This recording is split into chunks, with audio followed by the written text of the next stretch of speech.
आज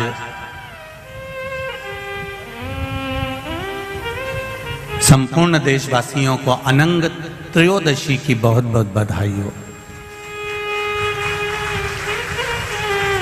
इस त्रयोदशी का मतलब अगर संसार के लोगों को मालूम पड़ जाए, ये केवल साल भर में एक बार आती है। महाराज, वर्ष में केवल एक बार मार्गशीर्ष मास के शुक्ल पक्ष की जो त्रयोदशी होती है, इसको अनंग त्रयोदशी कहते हैं।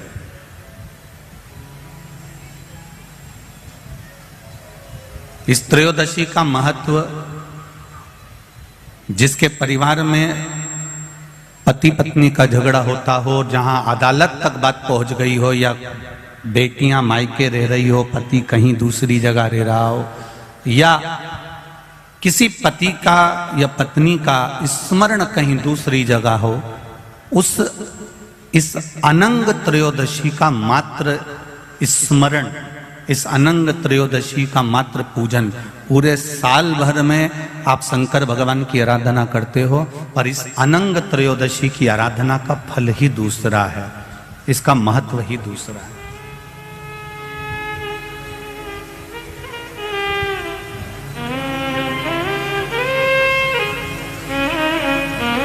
अनंग त्रयोदशी, जिस दिन केवल भगवान शंकर के शिवलिंग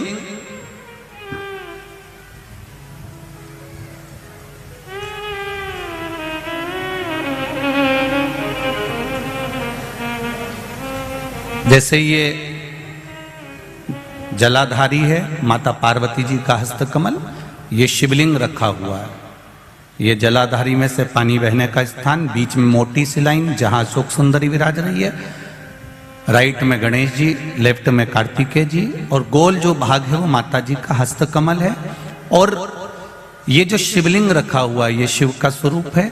जहां पर भगवान शंकर का शिवलिंग रखा हुआ है, उस स्थान पर आज अनंग त्रयोदशी के दिन मात्र जिस पति पत्नी का आपस में बैर चल रहा हो, अदालत में झगड़ा चल रहा हो, विवाद चल रहा हो, आपस में प्रेम समाप्त हो गया हो, एक दूसरे का सम्मान करना भूल गए हो, बात बात में झगड़ा करते हो, जरा जरा सी बात में मन मोटाव हो जाता हो, वो केवल एक कच्चे दूध की मात्र उंगली को भिंगाकर अगर जहां शिवलिंग रखा हुआ है वहां पर केवल कामदेव रति शिव और पार्वती का नाम लेकर मात्र उस कच्चे दूध की मात्र उंगली ही फेर देते हैं, तो उन पति पत्नी का जिंदगी में कभी विवाद नहीं हो सकता और कभी गलत मार्ग पर वो जा नहीं सकते। ये अनंग त्रयोदशी की महत्वता है, आज की महत्वता।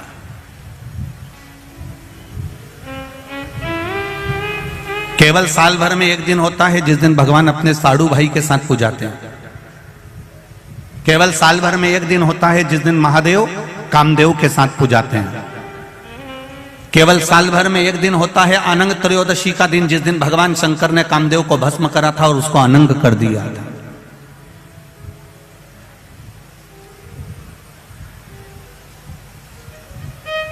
और आज पूरे राष्ट्रवासियों को तो बड़ा प्रसन्नता का विषय है कि आपको अनंग त्रयोदशी के साथ में आज सोम प्रदोष का भी आनंद प्राप्त हुआ है।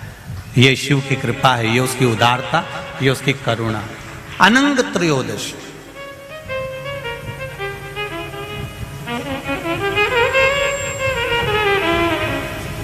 अनंग त्रयोदशी,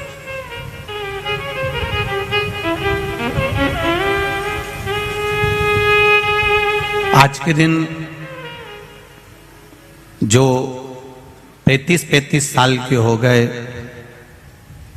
30 साल से ऊपर के हो गए, 42 साल के हो गए और जिनका विवाह नहीं हुआ है, वो बेलपत्री की मध्य पत्ती पर केवल कच्चा दूध लगाकर ही भगवान शंकर को समर्पित कर देते हैं।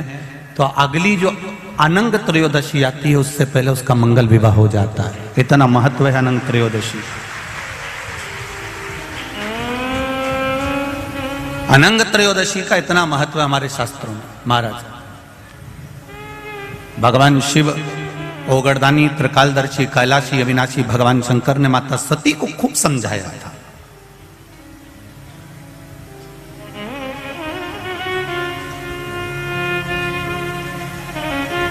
और बारंबार माता सती को समझाया गया कि आप मत जाओ अपने पिता के घर में, पर सती माता नहीं मानी थी और पिता के घर चली गई थी। आखिरी में वो भस्म हो गई थी और शिवजी ने अपने तन पर वो भस्म धारण कर ली। देवादिदेव महादेव ने वो भस्म अपने शरीर पर धारण कर ली। समय आ गया, भगवान देवादिदेव महादेव नेत्र बंद कर कर अपनी साधना में, अपने तप में, अपने आनंद में, अपने राम नाम में, अपने कृष्ण नाम में डूब गए।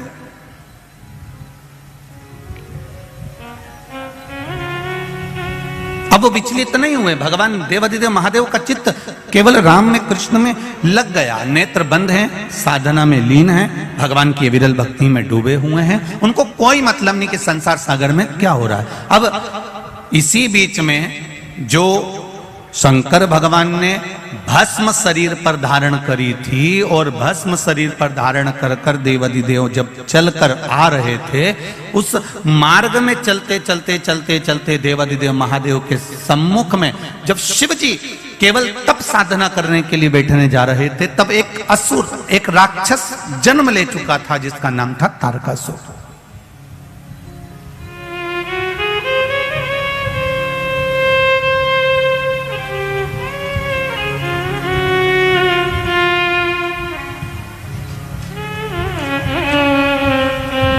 तारकासुर का जन्म हो चुका था। महाराज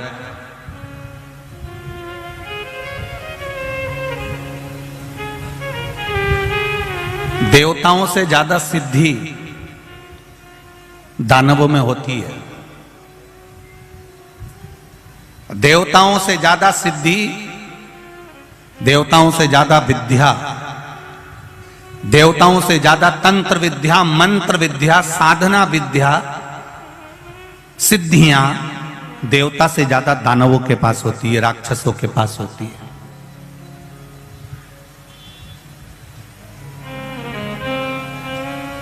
देवताओं के पास में कोई सिद्धि नहीं होती। देवताओं के पास में तो केवल विश्वास होता है परमात्मा के चरणारविंद का। एक दूसरे के प्रति देवताओं के मन में भरोसा होता है। इंद्रदेव को भरोसा है भगवान नारायण पर, नारायण का भरोसा है भगवान शिव पर, ब्रह्मा जी का भरोसा है नारायण पर, वायुदेव, पवन देव, ये जितने भी देवता हुए हैं, गरुण वरुण, जितने भी देवता होते हैं, इनका विश्वास जागृत होता है। देवताओं से ज्यादा सिद्धि दानवों के पास में होती है। उसके बाद भी तुम पूरे पुराणों को उठाकर देख लीजिए, सारे संसार को उठाकर देख लीजिए और जगह जगह जाकर देख लीजिए कि इतनी सिद्धि दानवों के पास में है, इतने मंत्र तंत्र दानवों के पास में है, इतनी सिद्धियां दानवों के पास में है, उसके बाद भी किसी जगह पर दानव की पूजन नहीं होती है। होती है तो केवल देवताओं की पूजन होती है, केवल देवताओं की पूजन होती है। क्योंकि शिव पुराण कहती है कि तंत्र मंत्र साधना, ये सिद्धियां, ये सारी जो सिद्धियां है, ये कुछ दिन की रहती है।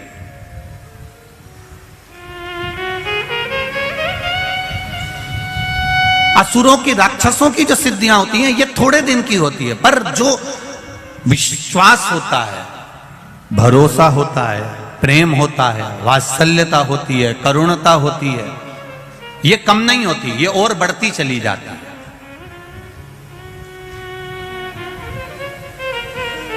आप जिससे स्नेह करते हो, प्रेम करते हो, विश्वास रखते हो, करुणा रखते हो, वात्सल्यता रखते हो।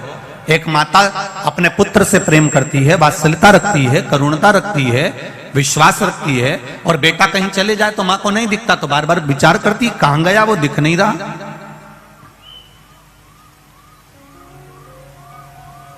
वो दिख नहीं रहा। कोई कोई स्नेह जो करते हैं, प्रेम जो करते हैं, उसको देखने के लिए तड़पते हैं।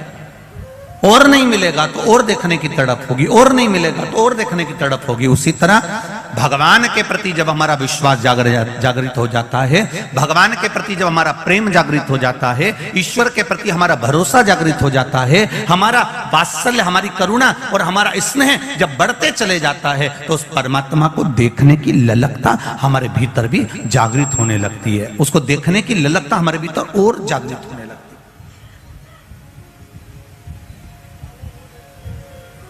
उसको देखने का मन जागृत होने लगता है।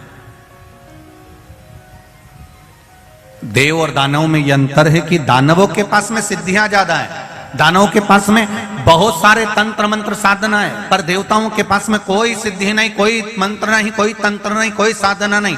और देवताओं के पास में भले मंत्र तंत्र साधना नहीं है, उसके बाद भी आज भी संपूर्ण ब्रह्मांड में, संपूर्ण विश्व में देवता पूजाते हैं, दानव नहीं पूजाते। भले उनके पास में कितनी भी सिद्धियां हो, कितना भी बल हो, कितनी भी सिद्धियां एकत्रित करके रखे हो, कितना भी तंत्र मंत्र इकट्ठा करके रखे हो, पर वो पूजाते नहीं है।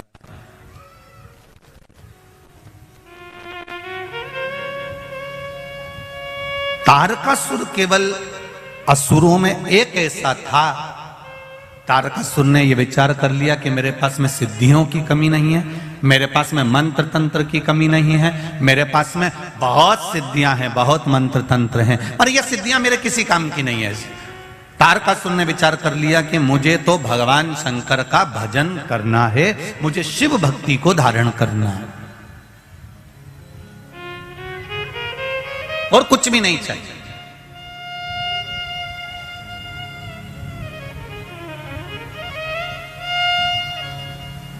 महाराज,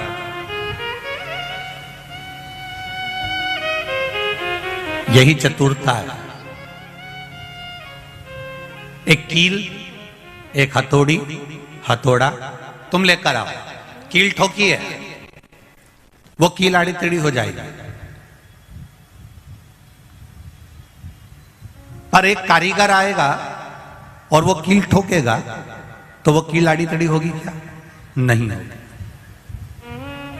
कारीगर उसमें माहिर है, उसने कील उठाई और ठोकना चालू कर दिया, उसने देखा भी नहीं कील को ठोकना चालू कर दिया और कील सीधी की सीधी लगी है, वो आड़ी टेढ़ी नहीं हुई है, वो आड़ी टेढ़ी होती ही नहीं है क्योंकि वो ठोक रहा है। तो उसमें कारीगरी जो है वो कील ठोकने में प्रबल है और वो ठोक रहा है। उसी तरह जैसे कील संसार का कोई व्यक्ति ठोक रहा है तो वो आड़ी टेढ़ी हो सकती है, पर कारीगर अगर ठोक रहा है तो वो सीधी ही लगेगी। उसी तरह आप इस मन को, इस चित्त को, इस वृत्ति को कहीं पर भी लेकर चले जाओ, पर किसी श्रेष्ठ कारीगर के पास में अगर पहुंच गए, किसी शिवालय में, किसी शिव महापुराण की कथा में पहुंच गए और वहां कोई कारीगर मिल गया तो इस मन को परमात्मा के चरणों में ठोक ही देगा, ये निश्चित है। ये इसकी श्रेष्ठता है।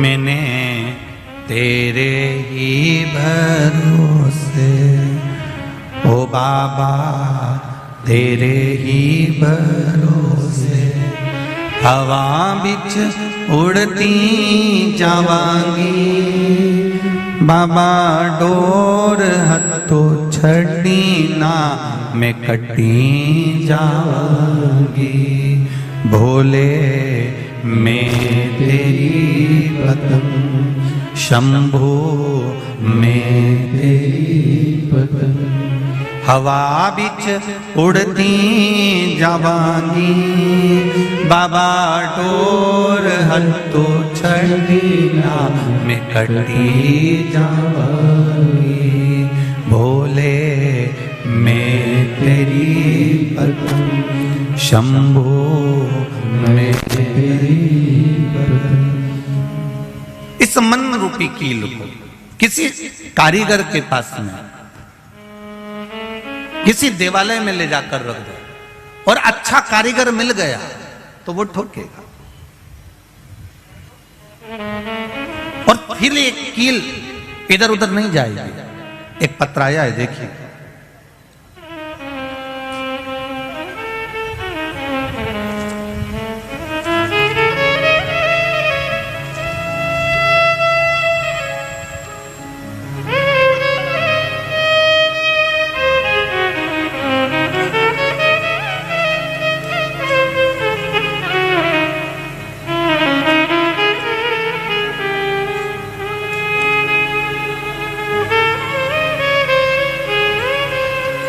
मेरा नाम भावना राजेश पोपट है।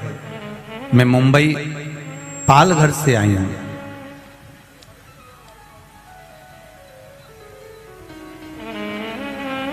उन्होंने एक बात बहुत अच्छी लिखी है, मेरा नाम भावना राजेश पोपट है, मैं मुंबई पालघर से कथा में धोख लगाने आई हूं।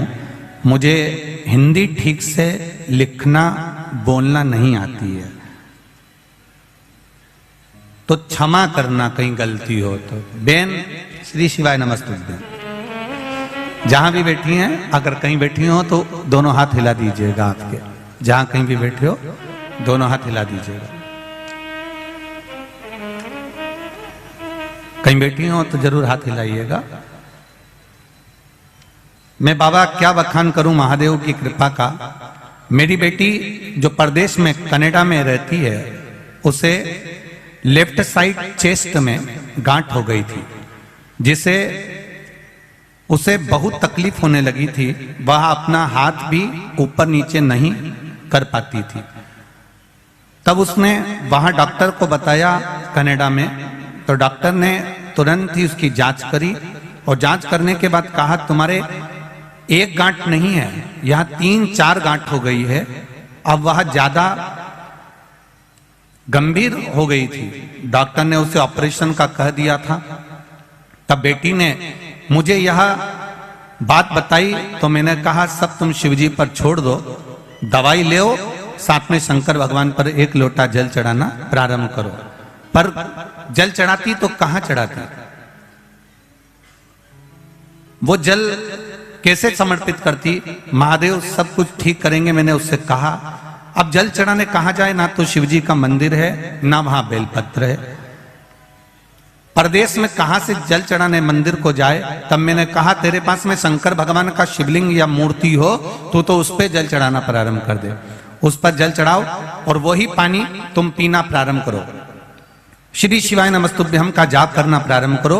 जो डॉक्टर ने दवाई दी है उसको खाना प्रारंभ करो। तब बाबा एक चमत्कार हो गया बाबा की कृपा से। मैं क्या वर्णन करूं भोलेनाथ जी का।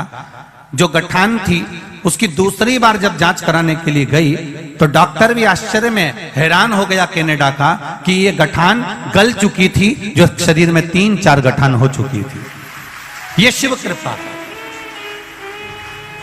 तेरी कृपा बिना न हिले एक भी अणु, लेते हैं श्वास तेरी कृपा से तनु तनु। एक पत्रोल बड़ा सुंदर।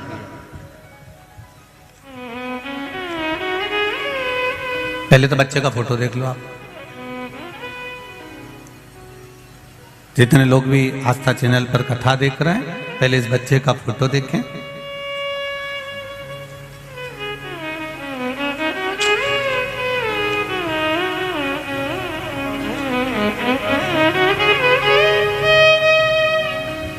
मेरा नाम मंजू बबन पांडे है। मैं औरंगाबाद महाराष्ट्र से आई हूं। कहीं बैठी हो तो हाथ हिलाइएगा। कहीं बैठी हो तो दोनों हाथ हिलाइएगा। अच्छा, उस वाले पंडाल में है क्या, तो दोनों हाथ हिलाइएगा एक बार। मेरा नाम मंजू बबन पांडे है। मैं औरंगाबाद महाराष्ट्र से आई हूं। जहां कहीं बैठी हो तो दोनों हाथ हिलाइएगा एक बार। कैमरे वालों को दिख जाए तो हमें भी दिख जाए। शंभू।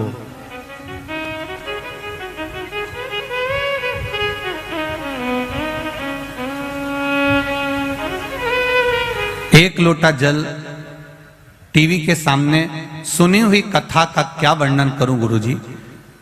मेरी 5 बेटियां हैं गुरुजी।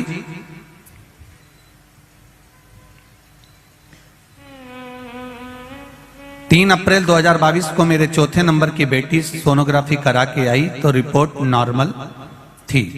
गुरुजी 11 अप्रैल 2022 को उसको दिक्कत शुरू हो गई और डॉक्टर ने उसकी डिलीवरी डेट 14 अप्रैल दी, लेकिन उसको दिक्कत 11 को शुरू हो गई और अपने यहाँ रामनवमी के यज्ञ में बैठी थी।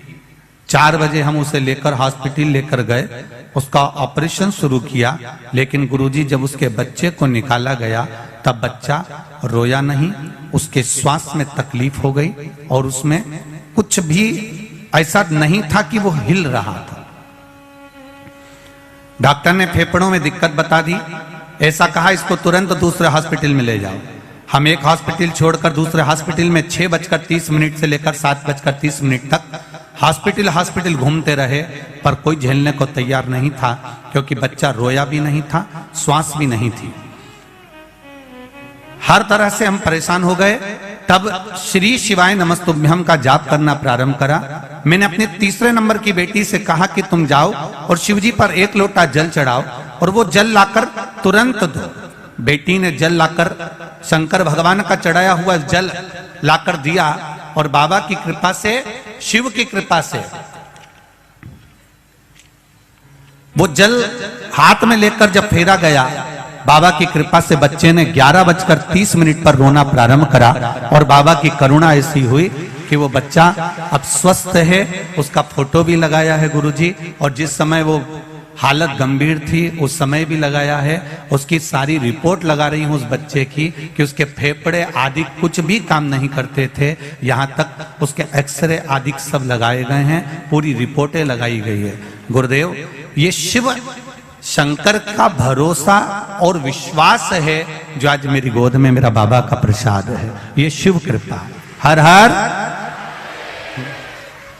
शिव भक्ति में भगवान शंकर की अविरल भक्ति का जो सुख है, भगवान शिव की अविरल भक्ति का जो आनंद है, वो आनंद कोई साधारण नहीं। बैठिए बहन, जहां कहीं भी आप बैठ जाइए। श्री शिवाय नमस्ते। ये आनंद भक्ति का एक सुख है, विश्वास, भरोसा, दृढ़ता। फिर निवेदन करूंगा, देवों से ज्यादा बल दानवों में है, देवों से ज्यादा सिद्धियां दानवों के पास में है, देवों से ज्यादा तंत्र मंत्र साधना दानवों के पास में है। उसके बाद भी पूरे संसार में, पूरे विश्व में कहीं दानव की पूजन नहीं होती। क्यों? क्योंकि हमारी भारत भूमि जो है वो विश्वास, श्रद्धा और भरोसे के साथ जीती है। हम जितना प्रेम, वात्सल्य, करुणता परमात्मा के चरणों में रखते हैं, उतना सुख हमारे जीवन में हम प्राप्त कर लेते हैं, उतना सुख हम प्राप्त करें।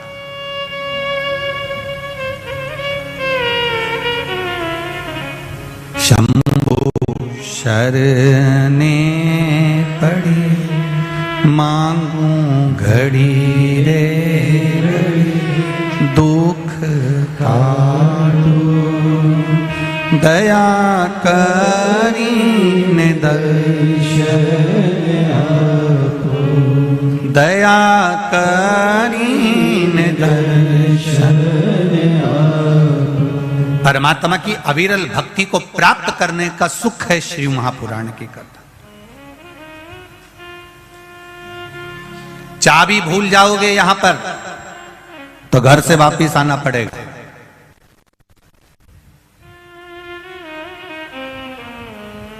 एक बात बहुत ध्यान लगा कर सुनना, चाबी की याद कब आती है? जब घर पर जम के बोलो जरा, पहुंच गए। चश्मा भूल गए, चश्मे की याद कब आती है? जब कुछ पढ़ते से।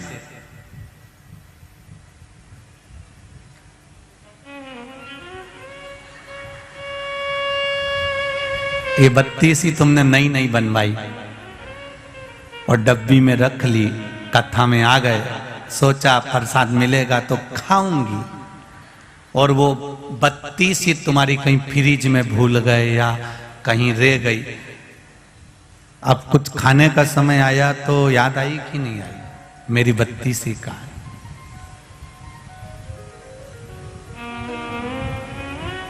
घर जाकर चाबी की याद आती है, पढ़ते समय चश्मे की याद आती है, खाते समय बत्ती सी की याद आती है, और मरते समय शिव की याद आती है।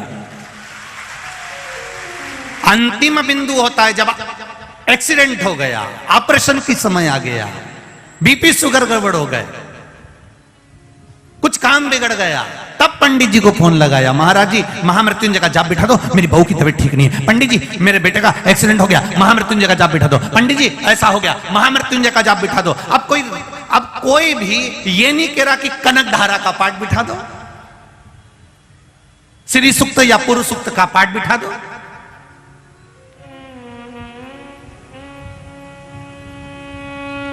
कनक धारा का पाठ, श्री सूक्त पुरुष सूक्त का पाठ कब याद आता है? जब दिवाली आती है, जब कोई शुक्रवार का दिन आता है, कभी लक्ष्मी को प्राप्त करने का दिन आता है। पर जब मृत्यु की घड़ी आती है, मौत की घड़ी आती है, जब उलझनों में मनुष्य उलझ जाता है, जब कहीं ऐसी विषम परिस्थिति में मनुष्य फंस जाता है, उस जगह पर कोई याद नहीं आता, तब मेरा महामृत्युंजय याद आता है, मेरा महादेव याद आता है। क्योंकि अंतिम क्षण में वो सम्मुख में होना चाहिए, अंतिम क्षण में वो सामने होना चाहिए। और अंत समय प्रभु, सब बोलो जरा जम के बोलो, आना वचन दिया तो निभाना पड़ेगा। आए ना आए प्रभु कुटुंब कबीला, अंत समय प्रभु आना पड़ेगा। वचन दिया तो निभाना पड़ेगा। भगवान अंत समय में तुझे आना ही है, अंत समय में दर्शन देना ही है, ये निश्चित है। तो अंतिम बिंदु में जब परमात्मा याद आएगा, घर गए चाबी याद आई, पढ़ते समय चश्मा याद आया, खाते समय बत्ती सी याद आई, और मरते समय शिव याद आया कि कोई महामृत्युंजय का पाठ बिठा दो, मेरा यहाँ ये तकलीफ आई है, महामृत्युंजय का अनुष्ठान करा दो। शिव को याद कब करा गया? जब अंतिम घड़ी आई, अंतिम क्षण आया, अंतिम पल आया। और शिव महापुराण की कथा कर रही है, अगर अंतिम क्षण में आप शंकर भगवान को याद कर रहे हो, उससे अच्छा है पहले ही चाबी को संभाल के रख लेते, पहले ही चश्मे में डोरी लटका के रख लेते, और पहले ही बत्ती सी को अपने बैग में रख लेते। उसी तरह महादेव को एक लोटा जल प्रतिदिन चढ़ा लेते, तो ये दिन ही नहीं आता, ये दिन ही नहीं आता, ये तकलीफ ही नहीं आती।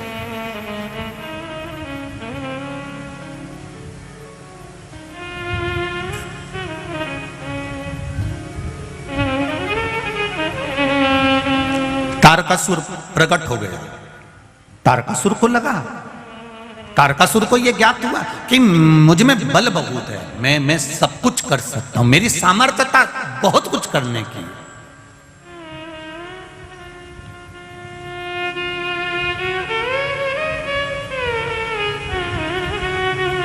संसार में जितने लोग जन्मे हैं ना,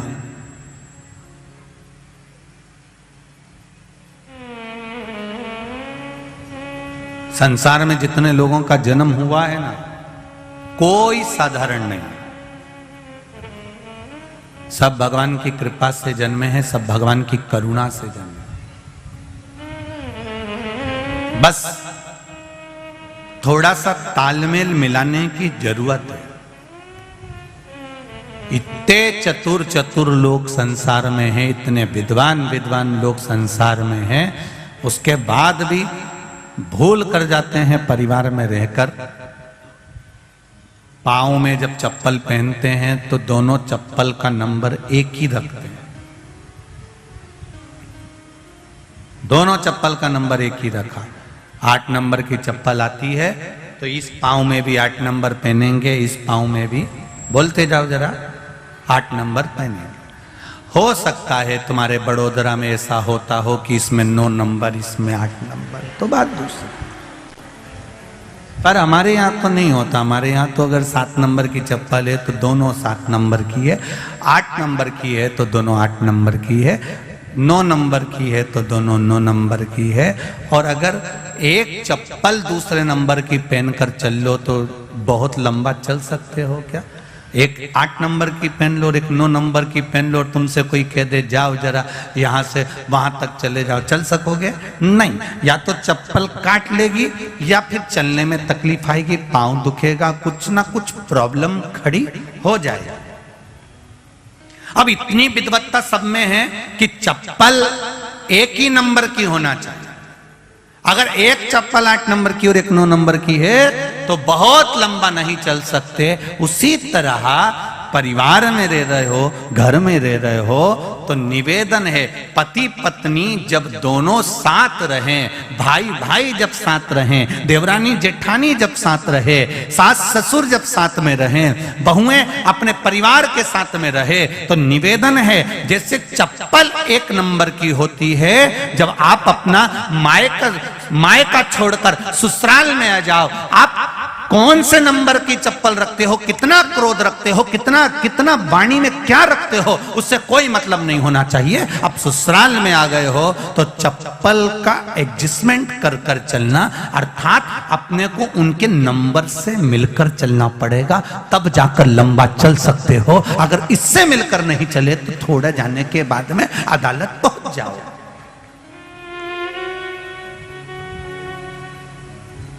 आज के जमाने में सबसे ज्यादा अगर विडंबना है तो ये विडंबना सबसे बड़ी खड़ी होती है, थोड़े दिन तक संबंध रहता है, थोड़े दिन के बाद अदालत में पहुंच जाता है।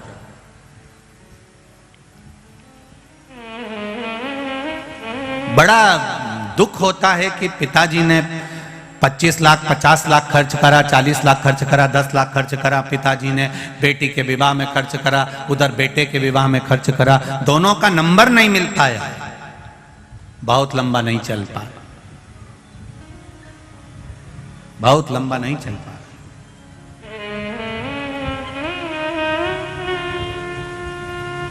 उसको मिलाने का प्रयास करिए। भक्त जितना भगवान के मंदिर जाता है, भक्त जितना भगवान के द्वार जाता है, लोग कहते हैं कि भक्त भगवान के द्वार गया, भगवान के मंदिर गया, पर शिव पुराण कहती है भक्त जितना भगवान के द्वार जाता है उससे दुगना भगवान भक्त के द्वार पर खड़ा जाता है, वहां खड़ा मिलता है, उसके द्वार पर जाता है। कितना सुंदर कहा है, बछड़ा गाय के पीछे चलता है, पत्नी पति के पीछे चलती है।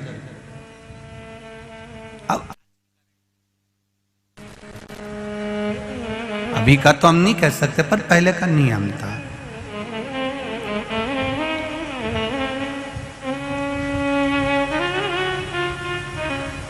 पहले का एक बहुत नियम था कि पत्नी पति के पीछे। एक हमने पहले भागवत जी में एक लीला श्रवण करी थी भगवान कृष्ण की, कि एक गोपी भगवान को बहुत घर जा जाके रोज चोरी का इल्जाम लगाती थी, रोज प्रतिदिन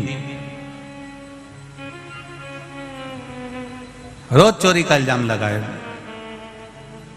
यशोदा जी ने भी कह दिया, जिस दिन तुम मेरे लाला को पकड़ कर बता दोगी ना, उस दिन गारंटी है मेरी, मेरा बेटा चोर नहीं हो सकता।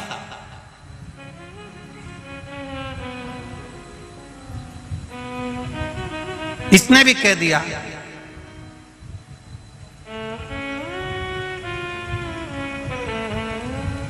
अगर मैंने भी तेरे बेटे को, तेरी औलाद को अगर पकड़ कर नहीं बताया तो मेरा नाम भी कमलाबाई नहीं। अब जो भी उसका नाम होगा उस समय पर, मेरा नाम भी ये नहीं। अब इतनी शर्त लगा के चली गई। यशोदा जी ने अपने लाला को गोदी में लिया और गोदी में लेकर यशोदा जी बोली, कनुआ तेरे से एक निवेदन करूं मैं? हाँ मैया बोल। लाला तू उस गोपी के यहां कभी मत जाना, वो हमेशा तेरे पर इल्जाम लगाती और मेरे सामने नाक लगा कर आई है बहुत, और कह रही थी मैं पकड़ के बताऊंगी। कन्हैया बोले ठीक है मैया, मैं तो किसी के घर जाता ही नहीं हूं और तूने इतना कह दिया तो अब तो और नहीं जाऊंगा।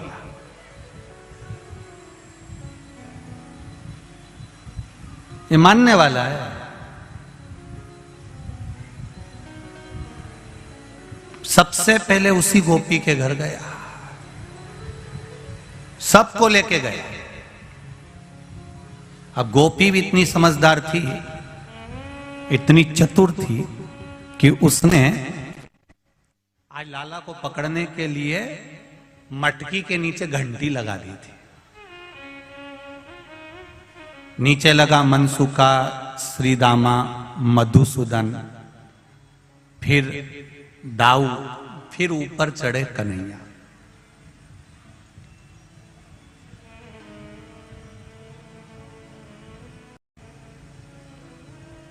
अब नीचे जो मनसुका लगा था उसको छींक आ रही थी। अब उसके हाथ जो थे वो घुटने पे थे। अब वो अगर हाथ हटाता और नाक पकड़ लेता तो छींक नहीं आती, परंतु वो हाथ घुटने पे थे और सबसे नीचे वो ही था और उसको आ रही छींक और ये कन्हैया सबसे ऊपर। अब इसने मटकी को तो पकड़ लिया और घंटी को भी पकड़ लिया। इसको मालूम है घंटी बजेगी, तो उसने घंटी को भी पकड़ लिया। इतनी देर में जो नीचे था मनसुका, वो छींक दिया और छींका तो ये सब धड़ धड़ धड़ धड़ नीचे। अब ये सब तो नीचे आ गए, वो अकेला टंगा है। अब उसका एक हाथ नीचे आ गया कन्हैया का और घंटी टन टन बोलना चालू करी। सब भग गए, अकेला टंगा ऊपर, अकेला। अब वही काकी आ गई, वही गोपी, और आते से ही बोली, आज पकड़ाया बेटा, तेरी मां खूब नाक लगाए, मेरा बेटा चोरी नहीं करता। अब देख, अब उतर तू नीचे, जल्दी उतर। काकी कैसे उतरू? काकी बोली जैसा चढ़ा था। कन्हैया बोले चढ़ते समय तो और भी नीचे लगे थे। अरे नीचे उतर जा। नहीं उतरू काकी, मेरे से ऐसे उतरते नहीं। अरे कूद जा, लग जाएगी, मैं नहीं उतरू। एक काम करना काकी, तू मेरे नीचे लग जा। काकी ने कहा मैं नीचे लगूंगी, तू मुझ पे पांव रखेगा तो क्या हुआ? काकी बोली मेरी उम्र देख रही है? काकी बोली मेरी उम्र तो देख, 72 साल की मेरी उम्र है। इतने में कन्हैया बोला चुगली करने में उम्र नहीं देखती।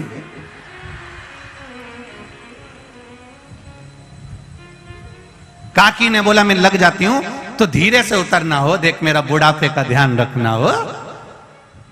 अब कन्हैया ने काकी के कंधे पर पांव रखा, मटकी को पकड़ा। अब कन्हैया एक पांव इधर करे, एक पांव इधर करे, फिर इधर करे, फिर इधर करे। काकी यूं यूं होए तो इतने में काकी चिल्लाई, क्या कर रहा है, उतरता क्यों नहीं है? कन्हैया बोला काकी ऐसो लग रहा हो जैसे सावन के महीने में हिंडोला झूल रहा। काकी बोली आग लगे तेरे हिंडोले को, नीचे उतर। तब कन्हैया ने छोटी मोटी पकड़ के नीचे उतरा और काकी ने उसको पांव में दमोच लिया। अब काकी तो कंगा कर रही थी, बाल बा रही थी, पूरा बाल खुला हुआ था उसका, और इसने कन्हैया को पांव में दमोच लिया। और जल्दी से काकी ने कहा आज पकड़ाई में आया है, तेरी मैया खूब नाक लगाती थी, मेरा बेटा चोरी नहीं करता, चोरी नहीं करता, आज दिखाऊंगी तेरे को, ले जाके तू चल तो सरी। और कन्हैया को पांव में दमोच लिया काकी ने और जल्दी से चोटी करने लगी। अब चोटी करने में समय लगता है, अब चोटी करने में समय लगे तो उसने क्या करा, फिर चोटी नहीं करी। फिर जैसे गुजरात की मेरी बहनों क्या करती है,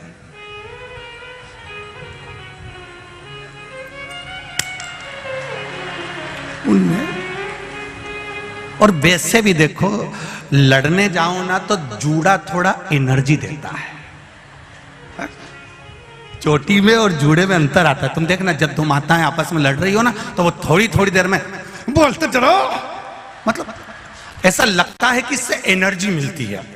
जैसे वो हमारे यहाँ हलवाई जब जलेबी बनाता है तो ऐसा खींच के बनाता है तो एनर्जी मिलती है, तब जले तो बल तो जरा तो उससे बल मिलता।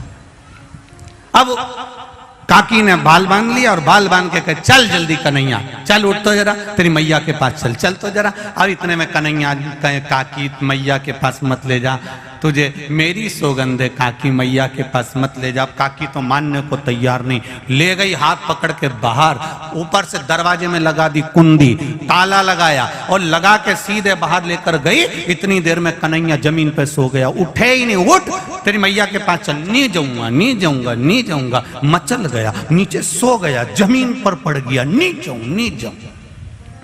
काकी भी वहीं बैठ गई। अब काकी वहां बैठी और बैठते से कन्हैया उठ के बैठा और बैठते से बोला काकी, ओ काकी, तेरे सिर की सौगंध, कभी मक्खन की चोरी नहीं करूंगा। इतने में काकी बोली तू मेरी सौगंध खा रहा है, तेरी मैया की सौगंध क्यों नहीं खाता? कन्हैया बोले, काकी मेरी एक ही मैया है। इतने में काकी बोली, मैं दो चार हूं। थोड़ी देर बाद कन्हैया ने काकी के दोनों कान पकड़ लिए। खुद के कान पकड़ने की जगह काकी के पकड़कर बोला, काकी तेरे कान पकड़ के क्षमा मांगता हूं, कभी चोरी नहीं करूंगा। काकी बोली, पहले तो मेरे कान छोड़। क्षमा मांगने के लिए खुद के कान पकड़ते हैं और तू मेरे पकड़ रहा है? काकी ने नहीं सुना, हाथ पकड़ा लेके चली। चलते चलते चलते चलते आगे में, और सामने चलते हुए चौराहे पर मार्ग से जैसे ही जा रही थी, इतनी देर में इसका जो ससुर वहां बैठा हुआ था, उस ससुर ने बहू को देख लिया। बहू को देखा, उसके पास में आ गया। आते से बोला, बहू कहां जा रही है?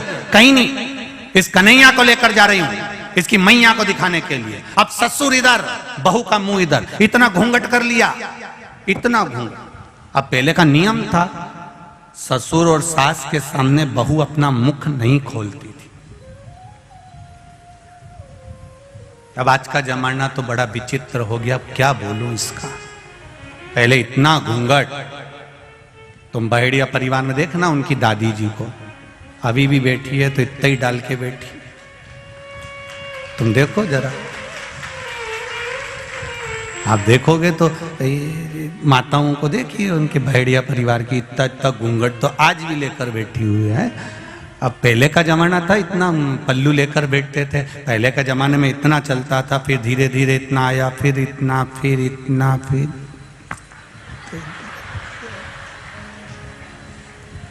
अब तो देखते रह जाओगे। मिल रहा, अब वो इतना पल्लू इतना हो गया। अब तो बहुएं भी 2 बार इतना पल्लू करती हैं। जब शादी कर कर आती हैं तब इतना पल्लू करती हैं, क्योंकि मुंह दिखाई होती है तो सोने की रकम मिलती है। और बहुएं दूसरी बार इतना पल्लू जब करती है कि जब घर में कोई बुढ़ा बुढ़ी डोकरा डोकरी मरता है, कोई बुजुर्ग मरता है, तब इतना पल्लू करती है, क्योंकि आंख में आंसू तो एक भी नहीं आते, बस घूंघट रख के डिजाइन में चिल्लाती रहती है। आंख में आंसू तो आता नहीं।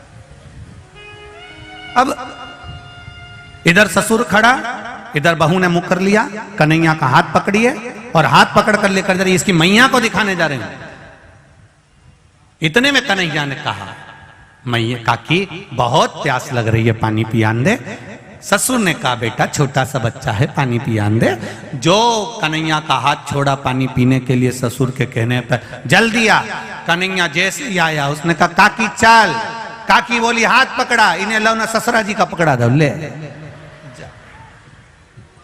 अब ससुर का हाथ पकड़कर काकी जो चली, और ससुर को काटे खून नहीं, भरे चौराहे पर, भरे चौपाल पर बहू ने मेरा हाथ पकड़ लिया। गुस्से में लाल हो गया ससुर, बोला कुछ नहीं। किसी किसी को 2 तरह का गुस्सा आता है। एक गुस्से में व्यक्ति बड़बड़ करके बोल देता, गाली दे देता, अपशब्द कर देता, कुछ भी कह देता। दूसरे गुस्से में व्यक्ति कुछ कहता नहीं, अंदर ही अंदर बस घुड़राता रहता। ससुरे को वही गुस्सा आया था, और कन्हैया ने कह दिया, चल काकी, और ये बुढ़े का हाथ पकड़कर चली। और चलते सी बोली, क्यों रे तेरा हाथ इतना जाड़ा कैसे हो गया? इतने में कन्हैया बोला, पानी पिया ना इसलिए जाड़ा हो गया, और लेके चली। और जैसे ही यशोदा जी के यहाँ दरवाजे पर पहुंची, ससुर तो गुस्से में लाल था, कन्हैया अंदर पहुंच गया खिड़की में से। इसने दरवाजा बजाया, यशोदा, ओ यशोदा, यशोदा, ओ यशोदा। यशोदा जी निकल कर आई। जो ससुर जी को देखा तो यशोदा जी ने पल्लू कर लिया कि घर का गांव का बुजुर्ग है। यशोदा जी ने पल्लू करा, और गांव के बुजुर्ग को देखकर जैसे ही पल्लू करा तो यशोदा जी ने पूछा, क्या बात है गोपी? गोपी बोली, देख मैं तेरे कन्हैया को पकड़ कर लाई हूं, दे 2-4 धड़के। इतने में ससुर जी ने सोचा, बताओ मेरी बहू मुझे कुटवा रही, रुक जा। इतने में यशोदा जी ने पल्लू लेकर कहारी, अरे पलट के तो देख ले कौन को पकड़ के लाई है। इतने में सखी बोली, तू मारे कि मैं मारूं? ससुर ने कहा, मेरी बहू मुझे मारेगी, आज देखो ही सरी। ससुर खड़ा, और इतने में यशोदा जी बोली, पीछे पलट तो सरी। जो यशोदा जी ने कहा और सखी ने पलट कर देखा तो ससुर को देखकर रो पड़ी, पिताजी तुम कहां से आ गए? इतने में, मैं तो कन्हैया को पकड़ कर लाई थी। ससुर जी ने कहा, तू घरे तो चल, तुझे बच्चे में और बुढ़े में अंतर नहीं टिपे, तू घरे आ। घर। इतने में कन्हैया अंदर से आंख मलता मलता आया, मैया क्या हो गया? इतने में यशोदा जी बोली, ये गोपी तो पागल हो गई। यशोदा जी अंदर गई, कन्हैया बाहर निकल के ठोड़ी पे हाथ रखकर बोला, कैसी है? जो कन्हैया ने कहा, इतने में तो गोपी बोली, तू रुक जा रही, एक बार अब की बार पकड़ाई में आ गया ना, पुदीना की चटनी नहीं बनाए, ऐसी तेरी चटनी नहीं बनाई तो मेरा नाम गोपी नहीं। इतने में कन्हैया बोला, पहले घरे जा, घरे तेरा खसम तेरी ऐसी चटनी बनाएगा, तेरा पति तेरी चटनी बनाएगा, तू जा। और ये गोपी घर गई। ससुर जी रात को बैठे हुए थे, गोपी ने कहा उनसे मत कहना। ससुर जी ने कहा जाओ अपने कमरे में। रात को ससुर जग रहा, पति आ गया इसका। पति ने पूछा, पिताजी आज आपको नींद नहीं आ रही? बाबूजी, दाई जी आज आपको नींद नहीं आ रही? भाऊ आप आज नींद नहीं आ रही? इतने में ससुर जी ने कहा, जिस घर में ऐसी बहू हो, कौन ससुरे को नींद आएगी? बता तू क्या हुआ? रास्ते में से मेरा हाथ पकड़कर यशोदा जी क्या ले गई और क्या क्या मारो, और क्या क्या मैं कन्हैया को पकड़ के लाई थी। इतने बुढ़े में इसको कन्हैया दिख रहा। बेटे ने तुरंत अपने पिताजी से कहा, पिताजी ये देखो। पिताजी बोले, बेटा ये क्या हो गया? पिताजी रात को पानी पीने उठा था, इसने डंडा उठा के मेरे को जो दिया धर के। मैंने पूछा किसको मार रही? तो क्या कन्हैया को मार रही? बताओ, इसको पति में कन्हैया दिखे, पिताजी इसको ससुर में कन्हैया दिखे, इसको हो क्या? ससुर ने कहा, बेटा मुझे लग रहा है इसको कोई हवा मवा लग गई, अब वो निकलेगी कैसे? तो उन्होंने कहा एक काम करो, वृंदावन जाते हैं तो वहां पर एक बाबा बैठा है काली कामल ओढ़ के, उसको लेकर आ जा। इतने में कन्हैया जी के पास में मनसुखा ने जाकर कह दिया, वो गोपी का पति जा रहा है बाबा जी को लेने। कन्हैया ने माखन की मटकी उठाई, बाबा जी को दे दी। बाबा की काली कामल ओढ़कर कन्हैया बैठ गया। इतने में इसका पति आकर बोला, बाबा मेरी पत्नी को कोई हवा धर गई, बाबा उसको सही कर दो बाबा। बाबा ने कहा चलो। आगे आगे इसका पति, पीछे पीछे बाबा, काली कमल ओढ़कर कन्हैया गए। और जो पहुंचे, इतने में कन्हैया ने कह दिया, ससुर भी दूर रहो, पति भी दूर रहो, पहले मुझे देख के आन दो कि कौन को हवा लगी है। कि वो बैठी है, दरवाजे पे बैठी थी। कन्हैया काली कमल ओढ़कर जो गए और ओढ़कर जाकर कम्बल हटाकर बोले, काकी कैसी? काकी बोली, कन्हैया आ गया। अब जैसे ही बोली कन्हैया आ गया, इतने में तो ससुर और पति दोनों चिल्ला के बोले, बस बाबा हवा ये लगी है। हर एक में कन्हैया दिख रहा है। अब बताओ तुम में भी कन्हैया दिख रहा है, बाबा इसको कन्हैया दिखना बंद हो जाए, ऐसी कृपा कर दो। इतने में भगवान ने कहा, तुम चिंता मत करो, इसको दरवाजा लगाने का बहुत शौक है, इसको अंदर खटिया से बांध दो। कमरे में खटिया से बांधा। 5 किलो मिर्ची लाओ, एक तगाड़ी कंडा जला के ला, लकड़ी जला के ला, अंदर रखो। 5 किलो मिर्ची झोंक के दरवाजा लगा के बाहर बैठ गया। थोड़ी देर बाद अंदर गया, सबसे कह दिया अंदर मत आना। अंदर जाके पूछे, काकी कैसी?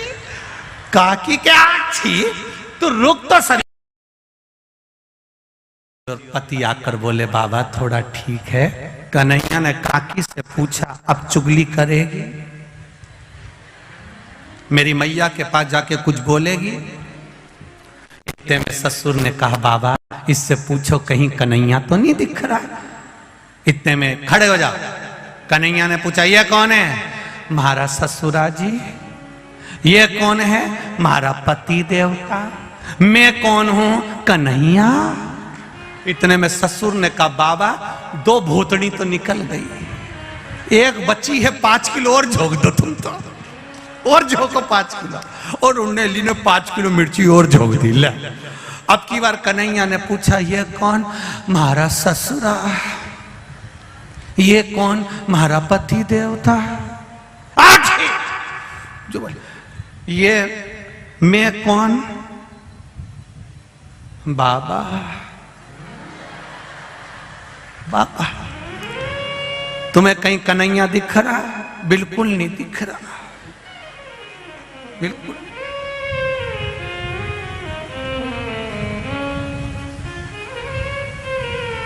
कोई नजर नहीं।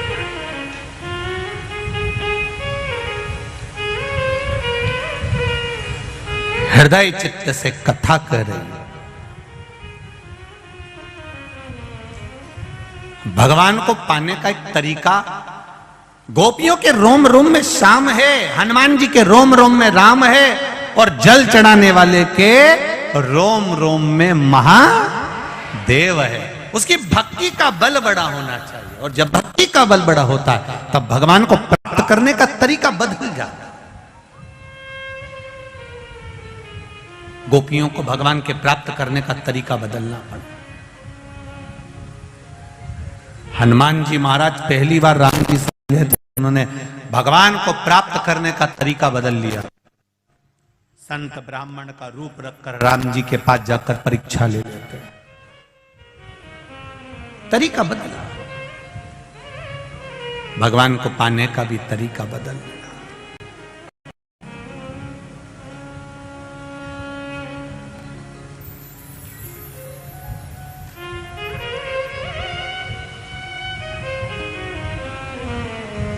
भगवत पद की प्राप्ति का तरीका बदला। बस शिव कथा यही कर रही है। आप दिल से, हृदय से, चित्त से, मन से जब भगवान की शरणागति ग्रहण करते हो तब भगवान आपको पकड़ लेता है। गाय के पीछे बछड़ा चलता है, पति के पीछे पत्नी चलती है, और भक्त के पीछे मेरा महादेव चलता है, वो पीछे पीछे चलता है।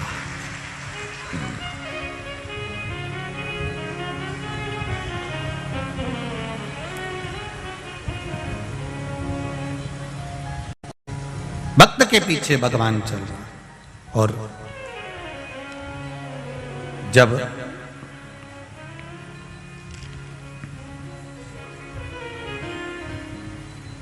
भक्त के पीछे जब भगवान चलता है तो वह अपने भक्त को कभी दुखी नहीं देख सकता। अपने भक्त को कभी वो दुखी नहीं देख सकता। आप सबसे एक निवेदन, तारकासुर से थोड़ा सा सीखना है हमको कि तारकासुर असुर होकर, राक्षस होकर भी भगवान शंकर की भक्ति को नहीं छोड़ा था। जीवन में तकलीफें आती हैं, कष्ट आता है, रोग आता है, बीमारी आती है, तकलीफ आती है। कभी ये विचार मत करना कि भगवान ने मेरा साथ छोड़ दिया। कई लोग कहते हैं कि कोई मर गया तो लोग भगवान को छोड़ देते हैं, भगवान को भजना छोड़ देते हैं, पूजन छोड़ देते हैं। नहीं नहीं, लोग कहते हैं क्या भगवान की दृष्टि हमारी ओर नहीं है? लोग कहते हैं क्या भगवान हमको नहीं देखता? इतना दुनिया भर का दुख हमको मिला है, दुनिया भर का कष्ट हमको मिला है? ऐसा नहीं है। भगवान देखता है, पर भगवान कहता है कि जो दुख, जो तकलीफ, जो कष्ट है वो हमारे कर्म के अनुसार है, और उस कर्म का भोग हमको भोगना ही पड़ता है। भगवान देवाधिदेव महादेव की पावन कथा करें। तारकासुर भगवान शिव की भक्ति करने में बैठ गए, शिवाराधना में बैठ गए। अब देखिए, शंकर भगवान के भजन को करने के बाद भी तारकासुर ने कुछ नहीं मांगा।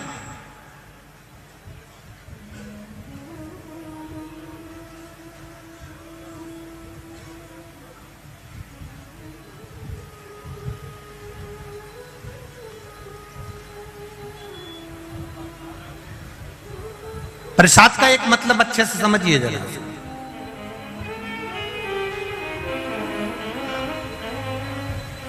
प्रसाद का एक मतलब होता है अपने आप मिल जाना।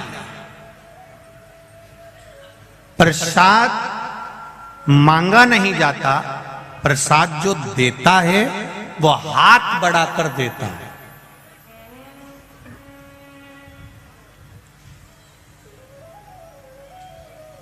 और बहुत ध्यान दीजिएगा जरा थोड़ा सा, एक वो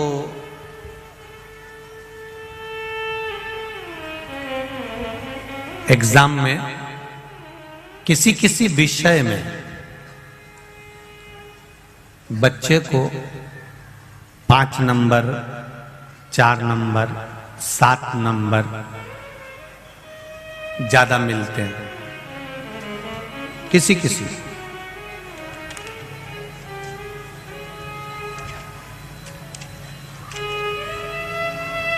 और जब उस बच्चे को 2-4 नंबर, 5 नंबर ज्यादा मिलते हैं तो उसको अंग्रेजी में ग्रेस बोलते हैं, इतना नंबर ज्यादा मिला।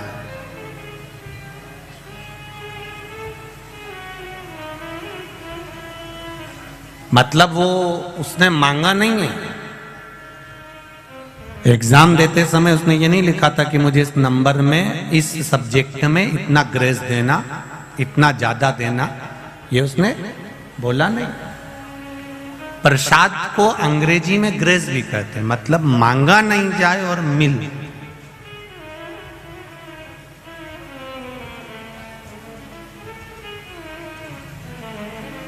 तारकासुर ने कुछ नहीं मांगा देवाधिदेव महादेव से, फिर भी तारकासुर को सब मिल गया। तारकासुर का एक सुंदर महल था, सुंदर नगर था, सुंदर खूब बंगला ने राजसी ठाट तारकासुर का था। उसने मांगा कुछ नहीं, उसको ग्रेस में मिल गए। शिव प्रसाद होता ही ऐसा है। शंकर भगवान को जल चढ़ाओ, बेलपत्री चढ़ाओ, तुम कुछ भी मत मांगो तो भी शंकर भगवान अपने मंदिर से जाने वाले को, अपने देवालय से, अपने शिवालय से जाने वाले को ग्रेस मतलब कुछ ना कुछ देकर भेजी देते हैं, भले वो मांगे ना मांगे, हाथ फैलाए ना फैलाए, कुछ ले ना ले, वो हाथ बड़ा कर देता है। वो मेरा देव अधिदेव महादेव है जो दे रहा है, उससे मांगा नहीं जाता, वो दे देता है।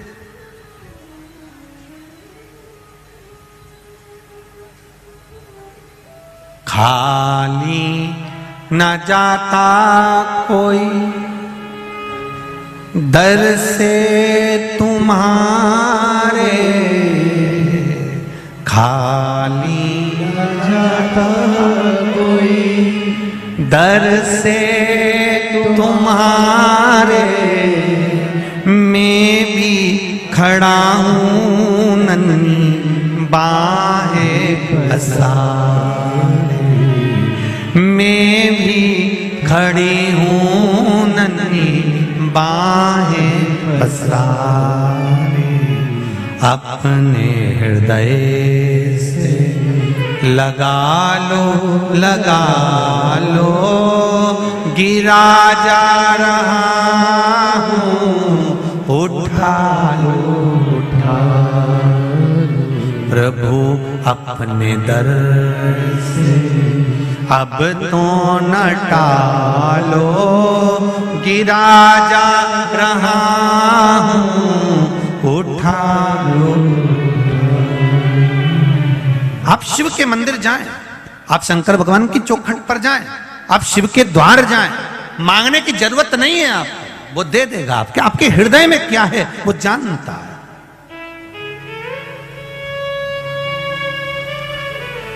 अभी इंदौर की कथा किस किसने सुनी थी टीवी पर? हाथ उठाओ जरा, जिसने सुनी। सबने सुनी है? धरो धरो, वापिस धरो। ठीक है। इंदौर की कथा में एक बात कही थी कि ब्रह्मा जी के सामने ब्रह्माणी ने, ब्रह्मा जी के सामने सरस्वती ने, ब्रह्मा जी के सामने वीणा देवी ने अहंकार के शब्द कह दिए थे कि मुझ में इतना स्वर है, मुझ में इतना ज्ञान है। तब ब्रह्मा जी ने कह दिया था कि तुम्हें शंकर भगवान के पास जाना पड़ेगा। तुम रुका जी के पास गई, तुम रुका जी ने उनको ज्ञान नहीं दिया, तब जाकर शिव जी ने उनको शास्त्रीय संगीत का सुर प्रदान किया। जब सरस्वती माता को स्वर दे दिया गया, जब सरस्वती माता को भगवान शंकर ने, नटराज ने सब कुछ दे दिया, तब माता सरस्वती ने नटराज से कहा, भोलेनाथ जी से कहा मेरे लिए भी तो कोई आज्ञा करो। आपने मुझे इतना दिया है तो मैं गुरु दीक्षा में आपको क्या, मैं आपको क्या प्रदान करूं? यह प्रसंग उस दिन रह गया था। आज अनंग त्रयोदशी के दिन यह प्रसंग वापिस आया है, इसको अच्छे से सुनना। भगवान शंकर जी से, नटराज जी से सरस्वती जी कह रही हैं कि आपने मुझे स्वर दिया, आपने मुझे संगीत दिया, आपने मुझे सब कुछ प्रदान करा। अब मेरा भी तो फर्ज बनता है, मेरा भी तो कोई फर्ज है कि अपने गुरु को कुछ दूं। मैं अपने गुरु को मैं कुछ प्रदान करूं, ये मेरा फर्ज है। क्या दूं मैं आपको? देवादिदेव महादेव ने जो मांगा वो संपूर्ण विश्व के कल्याण के लिए मांगा। क्या मांगा मेरे महादेव ने? मेरे महादेव ने कहा, वीणा देवी, सरस्वती सुनो, जैसे जरासंध और दुर्योधन ने जो मांगा था, भीम के हृदय की बात आपने माता पार्वती को बताई थी।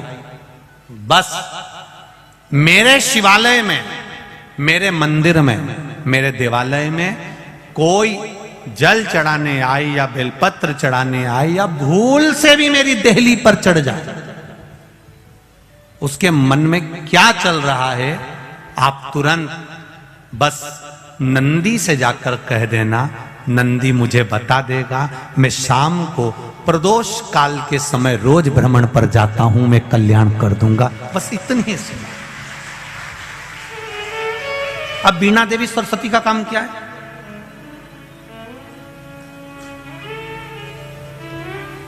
वीणा देवी सरस्वती का काम क्या है? शिव जी के मंदिर में वीणा देवी सरस्वती का कार्य क्या है? भगवान शंकर की चौखट पर पार्वती मैया अंदर है, नंदी के पास में माता लक्ष्मी विराजमान है, वीणा देवी भगवान शंकर की चौखट के बाहर शिष्य गुरु के द्वार पर है। और वीणा देवी ने कह दिया, भोलेनाथ, अब आपके मंदिर में जो भी आएगा, जो जिस भाव से आएगा, भले वो मांगे ना मांगे, पर मैं उसके हृदय में निवास कर कर उसके चित्त की बात को ध्यान कर कर नंदीश्वर को बता दूंगी। और आप प्रदोष काल में जब आप भ्रमण के लिए जाएंगे तब आप उसको प्रदान कर देना। बस इतनी सी कृपा करना। ये वीणा देवी को वर दिया और वीणा देवी ने शिव को वचन दिया। प्रदोष काल कब होता है? सूर्य अस्त होने वाला है, सूर्य डूबने वाला है, उसके 45 मिनट पहले से सूर्य डूब जाता है, उसके 45 मिनट बाद तक प्रदोष काल का समय होता है। शिव जी के भ्रमण का समय क्या है? यही प्रदोष का। प्रतिदिन मेरे देवादिदेव महादेव भ्रमण पर निकलते, प्रतिदिन।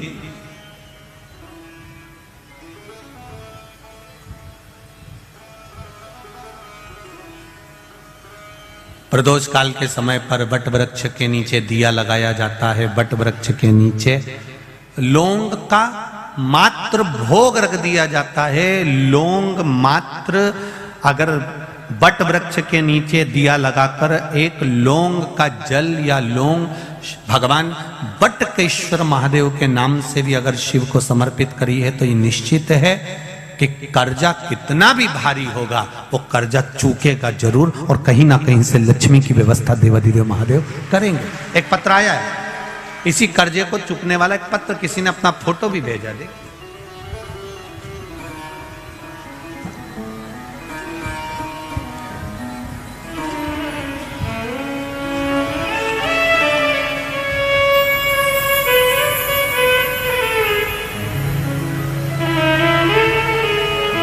मेरा नाम राजा राम जाधव, पाटिल गांव, औरंगपुर, शिवपुर, शाहदा, जिला नंदुरबार, महाराष्ट्र से आया हूं। कहीं बैठे हो तो हाथ हिलाइएगा।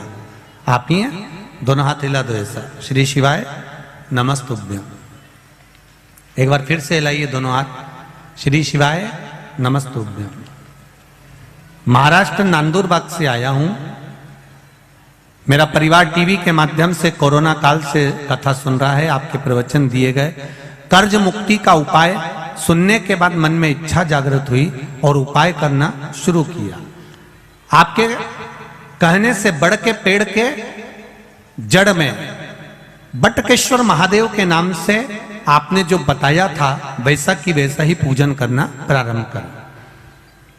चावल हल्दी मिलाकर जल छोड़ना, बाबा जी की इच्छा से प्रसाद स्वरूप जैसा आपने वर्णन किया था वैसा ही कर कर वहां से जल लाकर, जिस खेती में, खेती का फोटो भी मैं लगा रहा हूं, जमीन का फोटो लगा रहा हूं, जिस खेती में एक अन्न का दाना नहीं होता था, पूरा कर्जे में डूबता चले गया था, बाबा की कृपा से बाबा ने ऐसी प्रेरणा दी कि हमने उस खेती में बटकेश्वर महादेव का पूजन करने के बाद अभी तक जो फसल लगाते थे वो फसल हटाकर हमने उसमें मिर्ची बो दी।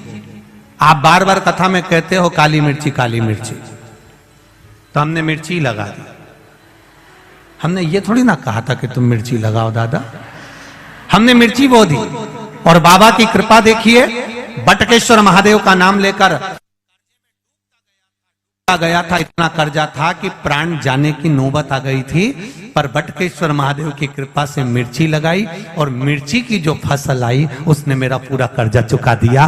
देवाधिदेव महादेव को नमन करने आया हूं। बाबा की कृपा से खेती तो इतनी है गुरुदेव कि बाबा ने खूब दी है, पर कर्जा भी अपार था जो बाबा ने मेरा चुका दिया। मैं बाबा को नांदुरबाग महाराष्ट्र से आकर यहाँ प्रणाम करने आया हूँ। बैठिए, श्री शिवाय नमस्तुभ्यम। ये शिव है, ये शंकर, ये औघड़ी, ये दयालु। तेरी कृपा बिना ना हिले एक भी अणु, लेते हैं श्वास तेरी कृपा से। बखान क्या करूं मैं राखों के ढेर का, चपटी भभूत में है खजाना का।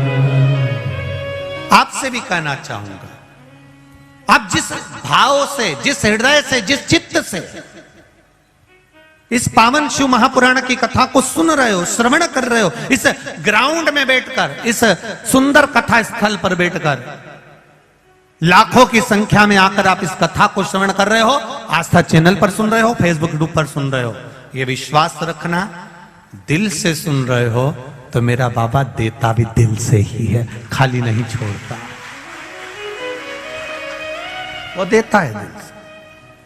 आप यहां से जब जाएं तब एक बार दिल से उसको नमन कर कर, दिल से कहकर जाना, उसको हृदय से विनय कर कर जाना, निवेदन कर कर जाना, करेगा। बिना मांगे दे देता है, बिना मांगे। रिटर्न बढ़ल बाबा, बिना मांगे प्रदान कर, बिना मांगे वो दे रहा। शिव कृपा आप करो। प्रसाद मांगा नहीं जाता। शिव महापुराण की कथा कहती है प्रसाद देने वाला अपना हाथ खुद आगे बढ़ाता है देने के लिए। शंकर भगवान पर जल चढ़ाओ तुम, भले मत मांगो। जिसने हाथ आगे बढ़ाकर शंकर भगवान पर जल चढ़ाया है, मेरा महादेव हाथ आगे बढ़ाकर उसकी झोली भर देता है, ये निश्चित है। राम जी को, भगवान कृष्ण जी को, लड्डू गोपाल जी को, घर में जितने भी देवी देवता हैं उनका जब हम पूजन करते हैं, उनको स्नान कराते हैं, तो आपको हाथ लंबा करने की जरूरत नहीं पड़ती है। वहीं की वहीं आप भगवान को स्नान करा देते हैं, जल चढ़ा देते हैं। पर केवल एक देवाधिदेव महादेव ऐसे होते हैं जिनको जल चढ़ाने के लिए आपको अपना हाथ आगे बढ़ाना पड़ता है। हम जब अपना हाथ आगे बढ़ाते हैं देने के लिए, तो महादेव भी अपना हाथ बढ़ाते हैं सब कुछ लुटाने के लिए। आप उसके बल पर, वो प्रदान करता, वो देता। महाराज सरस्वती जी ने मांगा मुझे कुछ वर दीजिए, दे दिया। अब आपसे निवेदन है कि आप बोलिए मैं क्या कर सकती हूं आपके लिए, क्या करूं मैं आपके लिए। बस इतना करिएगा, मेरे दरवाजे पर कोई आए उसके मन की बात मुझे बता दीजिए। प्रसाद लेने वाला और देने वाला दोनों में अंतर होता है।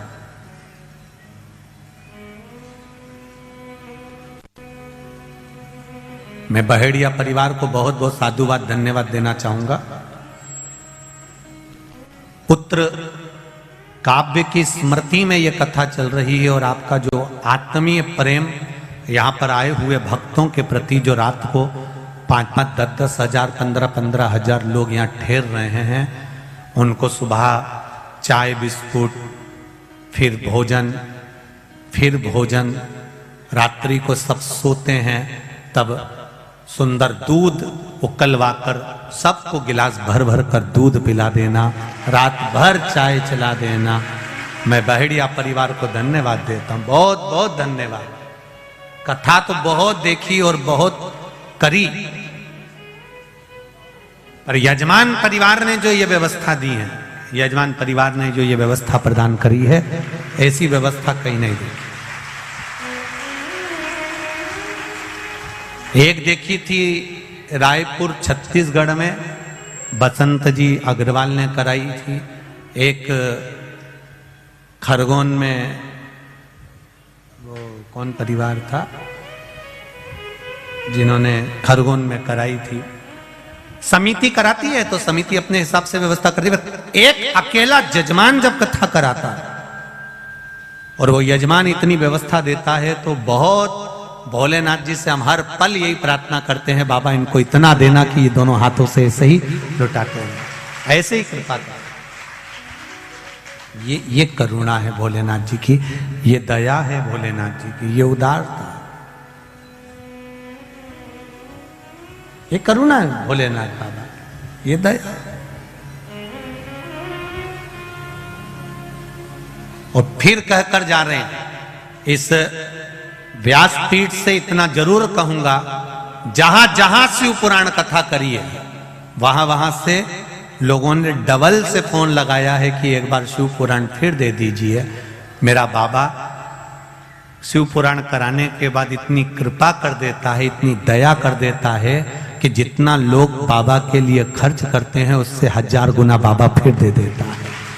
ये शिव कृपा, ये उदार, ये करुणा, बाबा फिर दे दे। ये उसकी उदारता है, ये उसकी करुणा।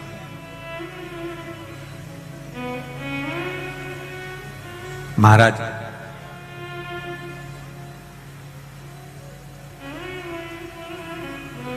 प्रसाद मांगा जाए वो एक अलग प्रभाव है, प्रसाद देने वाला आवाज लगाए, ए भैया इधर आओ, ले प्रसाद लेकर जाओ।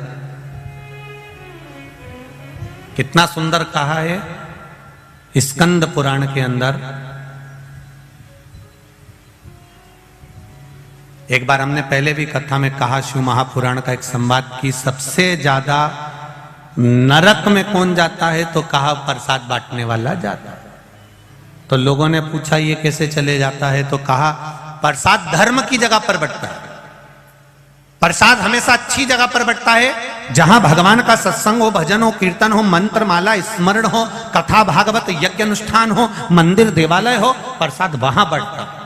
तो प्रसाद बांटने वाला नरक क्यों चले जाता है, तो कहा प्रसाद बांटने वाला जब प्रसाद बांटने खड़ा होता है, अपना वाला आया तो हाथ इतना बड़ा हो जाता है और पराया आया तो हाथ छोटा हो जाता है, इसलिए वो नरक चले जाता। पर आज इतने समय के बाद प्रसाद शिव महापुराण में एक बात फिर कहने जा रहे हैं। स्कंद पुराण की पद्म पुराण की, गर्ग संहिता की और शिव महापुराण की एक बात आज आप लोगों को कहने जा रहे हैं जो अभी तक नहीं कही। शिव महापुराण के अंतर्गत कहा, प्रसाद देने वाला व्यक्ति जब किसी को बुलाकर अपना हाथ लंबा कर कर प्रसाद देता है तो वो भगवान विष्णु के बैकुंठ द्वार में, भगवान विष्णु के बैकुंठ में जहां माता लक्ष्मी जी भोजन बनाती है, लक्ष्मी जी भोजन बनाकर रख देती है, परसने का कार्य उसी व्यक्ति को दिया जाता है जो हाथ लंबा कर कर बुलाकर प्रसाद देता है।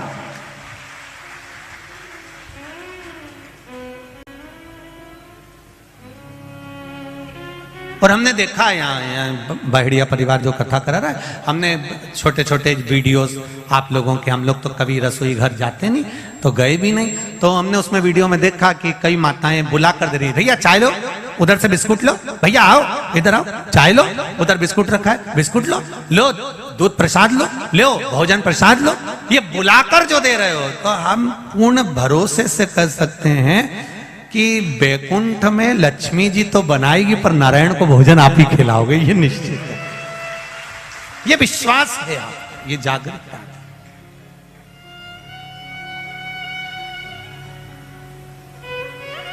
जब बड़ी बड़ी कथाएं का आनंद लेते हैं तो रोड पर भी लोग स्टॉल लगाते हैं, कोई पोया बांटता है, कोई चाय बांटता है, कोई हलवा बांटता है, कोई सामान बांटता है, आवाज लगा के भैया आओ इधर आओ ये लेकर जाओ, सालासर जी जाओ सालासर जी में मेला हो, खाटू श्याम जी जाओ खाटू श्याम जी का मेला हो, सांवरिया जी जाओ सांवरिया जी का मेला हो, आप चार भुजा जी जाओ चार भुजा जी का मेला हो, बड़े बड़े सेट स्टॉल लगाते हैं, आवाज लगाते हैं, आओ ले जाओ, दोनों हाथों से लुटाते हैं।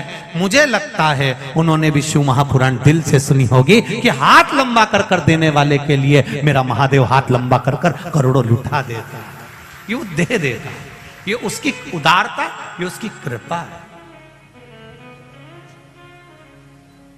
ये उसकी करुणा है।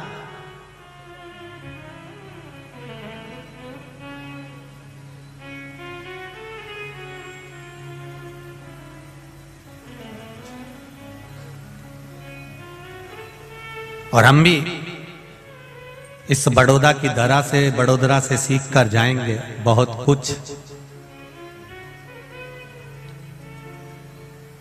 कि 16 फरवरी से 22 फरवरी तक जो सीहोर में रुद्राक्ष महोत्सव होने वाला है, रुद्राक्ष का वितरण और रुद्राक्ष महोत्सव का जो आनंद होने वाला है फरवरी में, हम भी प्रयास करेंगे कि जैसा बहेड़िया परिवार दोनों हाथों से दिल से हम कहना चाहेंगे, जहां जहां पर कथा करी है सबसे, कि दिल से आप भी आकर आनंद के साथ हाथ लंबा कर कर खूब लोगों को खिलाओ, चाय पिलाओ, चाहे पोहा खिलाओ, चाहे हलवा खिलाओ, दिल से लुटाइए आनंद के साथ, ये सीख कर जाए। और हम भी पूर्ण आनंद के साथ उस कथा का रस तत्व पूर्व में अति भीड़ होने के कारण बचपन तो अब की बार व्यवस्थाएं भी उस हिसाब से करें जिससे आप लोगों को रुद्राक्ष अच्छे से प्राप्त हो जाए और उसका आनंद आपके जीवन में मिले। महाराज शिव कथा कह रही है, भगवान देवादिदेव महादेव का चरित्र कह रहा है।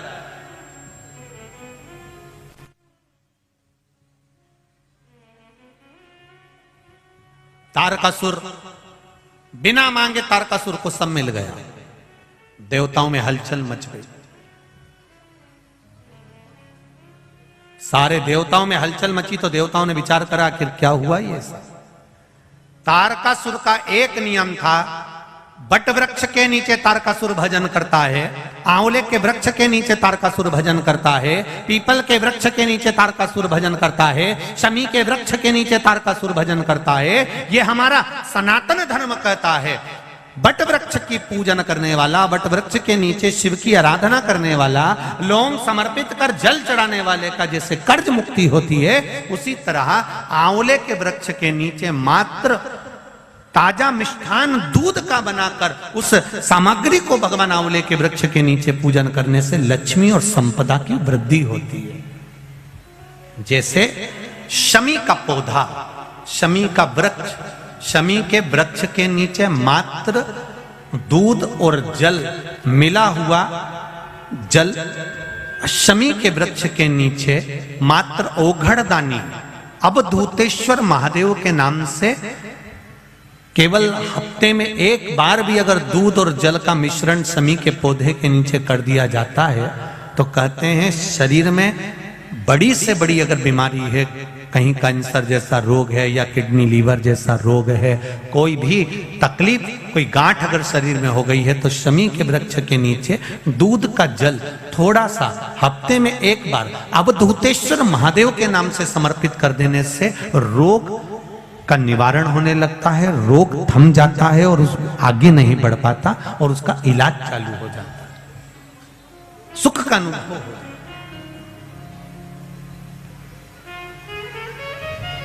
बस एक बात का स्मरण रहे आप, आंवले के वृक्ष के नीचे अगर कोई भोग लगाया गया है पा सकते हैं, पीपल के वृक्ष के नीचे कोई भोग लगाया है पा सकते हैं, बट वृक्ष के नीचे कोई भोग लगाया गया है पा सकते हैं।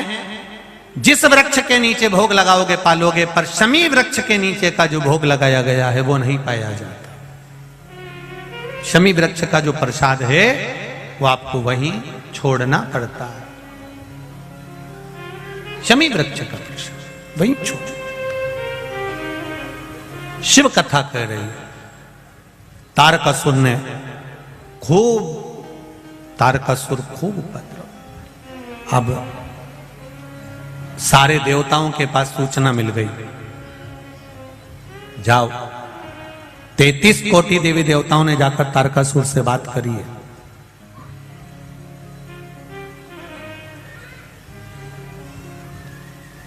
तैतीस कोटि देवी देवताओं ने तारकासुर से बात करी।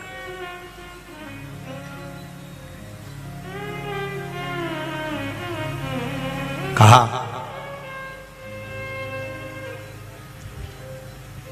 आप उपद्रव कर रहे हो, तब साधना करा, भजन करा, कीर्तन करा, सब कुछ आपके पास में है, अब उपद्रव क्यों करना?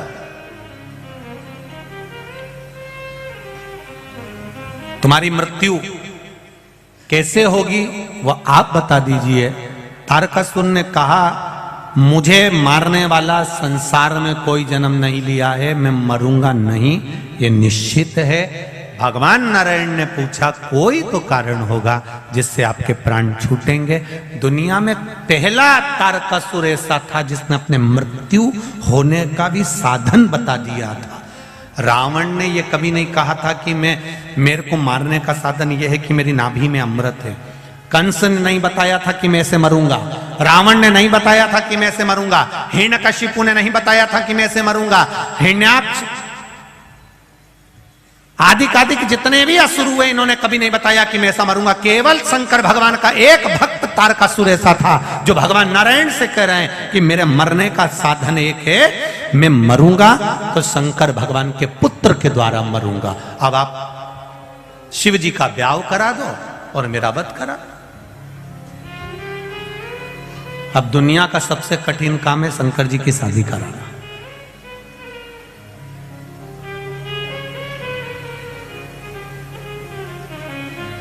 आज के जमाने में सबसे ज्यादा कठिन काम है बेटी को ये बोलना, बच्चों को ये बोलना कि अब मैं तुम्हारी शादी पक्की कर रहा हूं और वहां कर रहा हूं।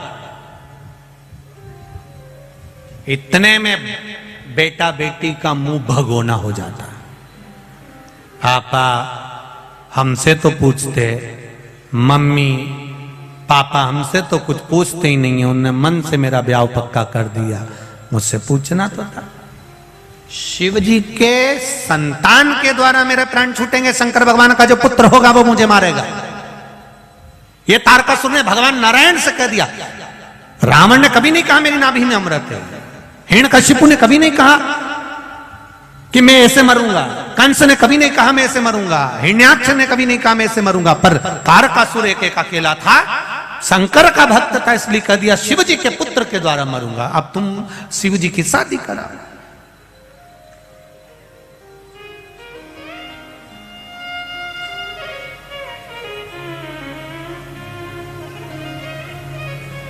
तारकासुर से हमारे लोगों ने सीखा, ये सीखा है हमारे लोगों ने, ऐसा नहीं। बेटी का ब्याह करना है, बेटे का ब्याह करना, करूंगा, पर थोड़ा सा पहले मकान बना लूं, थोड़ा सा मकान का ये काम करवा लूं, इसके बाद बेटी ब्याह का। मतलब तारकासुर का संबोधन ध्यान में है, मरूंगा पर शंकर भगवान के पुत्र के द्वारा मरूंगा, भगवान शिव का पुत्र।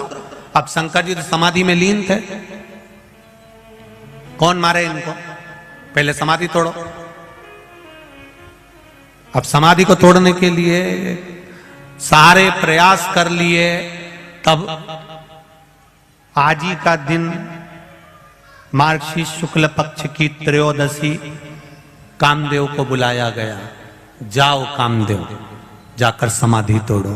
कामदेव ने तीक्ष्ण तीक्ष्ण बाण चलाए, खूब चलाए, पर शिव जी की समाधि नहीं टूटी। तब समाधि में बैठे हुए देवाधिदेव महादेव को माता सती ने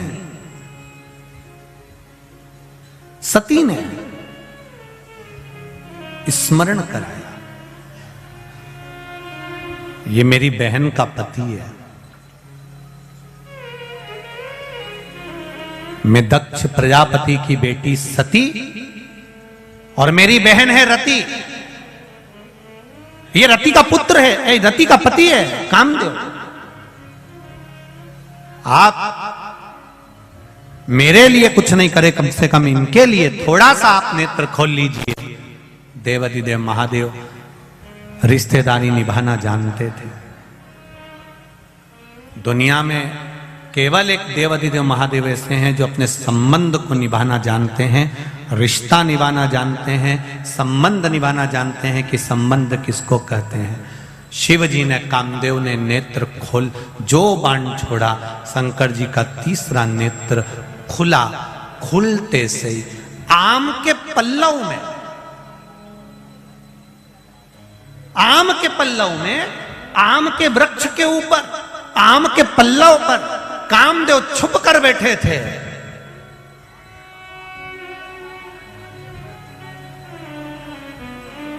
जलकर बस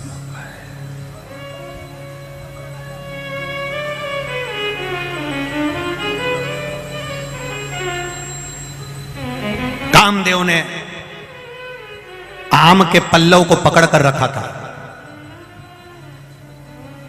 आम के वृक्ष को, आम के पल्लव को पकड़ कर रखा है कामदेव ने।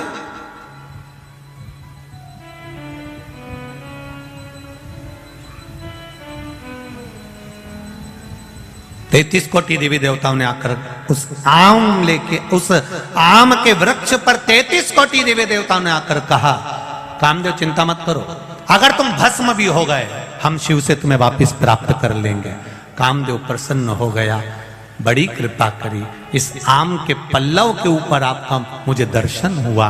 आज भी सनातन हिंदू धर्म के अंदर घर में कोई भी शुभ कार्य होता है तो दरवाजे पर आम की बंदरवाल बांधी जाती है, क्योंकि वो आम की बंदरवाल नहीं होती, 33 कोटि देवी देवता चौखट पर आकर बैठ जाते हैं, और हम जब उस चौखट के अंदर प्रवेश करते हैं या बाहर निकलते हैं तो 33 कोटि देवी देवता हमको आशीर्वाद देते रहते हैं। ये आम के पत्ते की बंदरवाल है।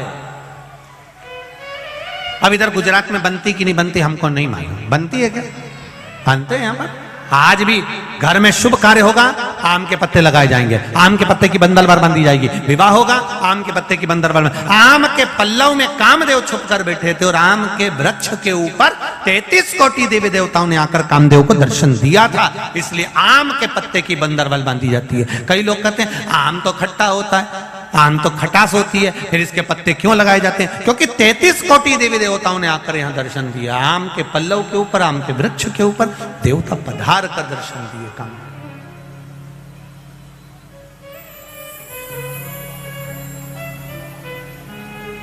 महाराज भगवान देवाधिदेव महादेव शिव औघड़दानी,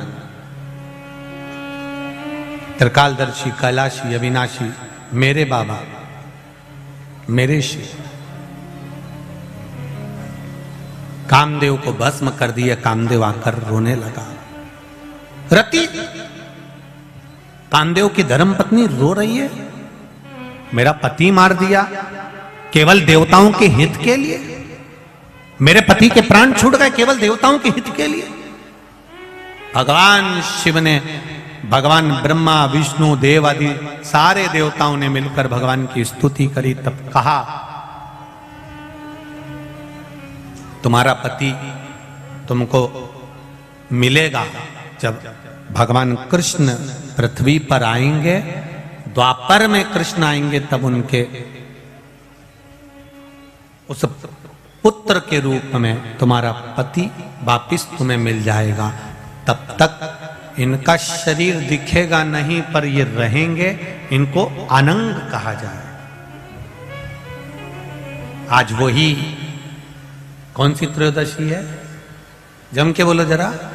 अनंग त्रयोदशी। रति की आंख में आंसू भरा था, मेरा पति चले गया, मैं उनके बिना कैसे रह सकती, मैं भी अपना प्राण त्याग दूंगी। शिव जी ने मना करा, नहीं रति, तुम प्राणों को नहीं त्यागोगे। तुम्हारी तप साधना के बल पर, तुम्हारी तप साधना के प्रभाव से तुम्हारा पति तुम्हें वापस मिलेगा। और कृष्ण अवतार की कथा कहती है, ले जाकर समुद्र में डाल दिया था प्रद्युम्न को, तब उस जगह पर फिर रति महामाया बनकर उसको अपना बल से फिर जीवित करती है, प्राप्त करती है। ये तप साधना है पत्नी की।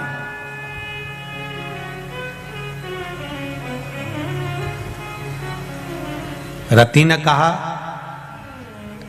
एक बार आपकी समाधि तोड़ने से मेरा पति मर गया, उसका अनंग हो गया, उसका शरीर चले गया, भस्म हो गया। आप मुझे कोई दूसरा वर नहीं देंगे? देवाधिदेव महादेव ने कहा, मांग रति, तुझे क्या चाहिए?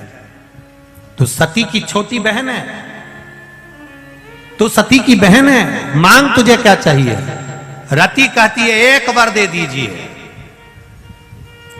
जिस दिन मेरा पति अनंग हुआ है, उसका शरीर गया है, वो दिन संपूर्ण ब्रह्मांड पर जो स्त्री, जो नारी, जो पुरुष, जो जीव शंकर भगवान परमात्मा कामदेव, रति, महादेव और सती का नाम लेकर मात्र दूध का ही स्पर्श करेगा, उसका आनंद उसको 7 जन्म तक प्राप्त होगा, फिर वो कभी जीवन में भटकेगा नहीं। जिस पति पत्नी का झगड़ा होता है या पति पत्नी में प्रेम समाप्त हो गया या स्नेह समाप्त हो गया, विवाद चल रहा हो, आपस में एक दूसरे का मुंह देखना पसंद नहीं है, बच्चों के प्रति कोई स्नेह नहीं, माता पिता के प्रति कोई स्नेह नहीं, उसके लिए आज अनंग त्रयोदशी का जो दिन है और सोम प्रदोष का जो आज दिन बना है, शायद भूतो ना भविष्यते, जिंदगी में ऐसा दिन फिर वापिस आने वाला नहीं है। सोम प्रदोष भी पड़ गया और अनंग त्रयोदशी भी पड़ गई। और कितनी खुशी की बात है जो आज आप और हमको ये पावन कथा अनंग त्रयोदशी के दिन, अनंग त्रयोदशी की महत्वता जानने का मौका मिला है। शायद बड़ोदरा वालों ने कुछ ना कुछ पुण्य तो बहुत प्रबल किया है, ये निश्चित। ये प्रभु कृपा। मेरा जिन बेटा बेटियों का विवाह नहीं हो रहा, उनसे भी निवेदन है, आज का प्रयोग अवश्य करें, आज का आनंद जरूर पाएं। अनंग त्रयोदशी, केवल एक बेलपत्री का पत्ता, उस पर दूध, और बाबा देवाधिदेव महादेव को कामदेव, रति, शिव और सती का नाम लेकर अपनी कामना का स्मरण कर कर समर्पित करिए, सुख प्राप्त, आनंद की अनुभूति होगी।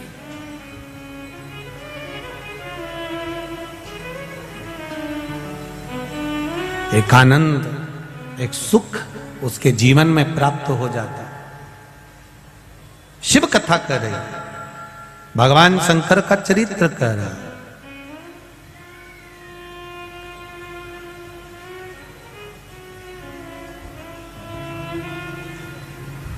रति रो रही है, शिवजी ने वर दे दिया, अब रति अपनी चित्त वृत्ति को धारण करती है और पति के लिए बहुत इंतजार करती है, बहुत। कहां सतयुग, कहां त्रेता, कहां द्वापर,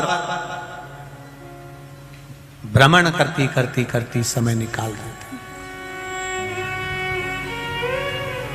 समय आया, शिव महापुराण की कथा कहती है, सती मैया जो जलकर भस्म हुई थी वो हिमालय राज के घर में मैनावती के गर्भ से पार्वती के रूप में प्रकट हो गई। मैना, धन्या और कला, ये 3 पितरों की लड़कियां हैं, पितरों की बेटियां हैं,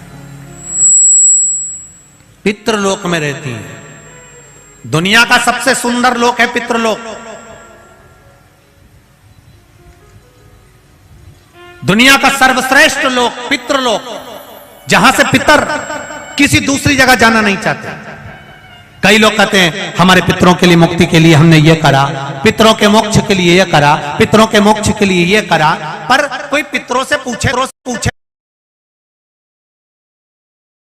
संसार में भटक रहे हैं तो उनकी मुक्ति केंद्र कारण करिए, आप उपाय करिए, पर पितृलोक में विराजमान है तो उनकी मुक्ति का कोई यत्न मत करिए। क्यों? क्योंकि पितृलोक में पितृ सबसे ज्यादा प्रसन्न रहते हैं। उनसे पूछा जाए तुम्हारी प्रसन्नता का कारण क्या है, तो पितृलोक के पितृ कहते हैं जितनी देर संसार के मनुष्य शिव महापुराण की कथा में बैठते हैं, भले टीवी के सामने सुने, मोबाइल पर सुने, चाहे कथा पंडाल में बैठकर शिव महापुराण की कथा सुने, जितनी देर आप जमीन पर बैठकर आसन लगाकर कथा को श्रवण करते हो, उतनी देर तक भगवान विष्णु अपने घर के पितरों के कंधे पर हाथ रखकर पूरी शिव महापुराण की कथा को सुनते हैं। उतनी देर महादेव की कथा का रस तत्व भगवान नारायण उतनी देर तक हमारे पितरों के कंधे पर हाथ रखते हैं और हाथ रखकर कंधा ठोक ठोक कर कहते, देख तेरे घर के ये सत्कर्म कर रहे हैं, तेरे घर के बच्चे कथा सुन रहे हैं, तेरे घर के बच्चे ने पुण्य कमाया, तेरे घर के बच्चे ने श्री शिवाय नमस्तुभ्यम गाया, तेरे घर के बच्चे ने शिव तत्व को जाना है, तेरे घर के बच्चे ने पुण्य। भगवान नारायण कंधा ठोक ठोक कर आशीर्वाद देते हैं, ये तेरे घर के बच्चे हैं, ये तेरे घर की बहू है, ये तेरे घर के बेटे हैं।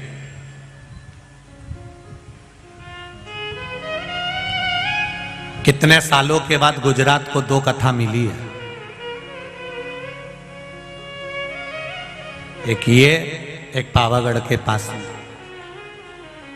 कितना सालों निकल जाते हैं तब जाकर कहीं शिव महापुराण की कथा, और ये कथा पूरी होगी, और ये कथा पूर्ण होने की 9 तारीख को पूरी हो जाएगी। 12 तारीख को बैतूल, मध्य प्रदेश के बैतूल में शिव महापुराण की कथा प्रारंभ हो जाएगी। जो बैतूल के पास में ताप्ती, सूर्य नारायण भगवान की बेटी ताप्ती नदी जो बहती है, यमुना जी की बहन जो बहती है, उस यमुना जी की बहन ताप्ती के नाम से माँ ताप्ती शिव महापुराण की कथा श्रवण करने का सौभाग्य बैतूल वालों को मिलेगा। दोपहर में 1 बजे से 4 बजे। बैतूल वालों करो तैयारी, आ रहा है कुबेर भंडारी, आनंद से श्रवण करें। और मैं तो कहूंगा अमरावती साइड में अभी कथा नहीं है, अमरावती परतवाड़ा ये पूरा क्षेत्र, नागपुर साइड में भी अभी 1 साल 1.5 साल 2 साल कथा नहीं। आपको मौका मिल रहा है बैतूल की कथा श्रवण करने का, दिल से सुनो। 1 बजे से 4 बजे तक मां ताप्ती शिव पुराण का आनंद लो। तुम्हारी चित्तवृत्ति में आना चाहिए, गंगा जी में अस्थि विसर्जन होती है, वो अस्थि कई दिनों तक रहती है। यमुना जी में अस्थि जावे तो कई दिनों तक रहती है, गोदावरी में जावे अस्थि बहुत दिनों तक रहती है, कावेरी में सरस्वती में अस्थि डाली जाए, मंदाकिनी में डाली जाए तो बहुत दिनों तक रहती है। केवल मां ताप्ती यमुना जी की बहन एक अकेली ऐसी है जिसमें अस्थि डालते से ही दूसरे दिन भस्म हो जाती है। ऐसा क्या है मां ताप्ती में, उसको जानो तो सही। जिस हड्डी को, जिस अस्थि को कोई गला नहीं सकता, वो दूसरे दिन अस्थि गल जाए, भस्म हो जाए। ताप्ती नदी का जल में ऐसा क्या भाव है? ऐसा यमुना और ताप्ती में ऐसा क्या झगड़ा हो गया कि यमुना जी ने ताप्ती को कुछ कह दिया और ताप्ती ने यमुना को कुछ कह दिया? ऐसा कौन सा झगड़ा ताप्ती और यमुना का हो गया कि यमराज यमुना के दरवाजे पर जाते हैं और ताप्ती के यहां नहीं पहुंच पाते और शनि ताप्ती के द्वार पर पहुंच जाता है। हमें वो प्रसंग को जानना है, मां ताप्ती के उस प्रसंग को जानना,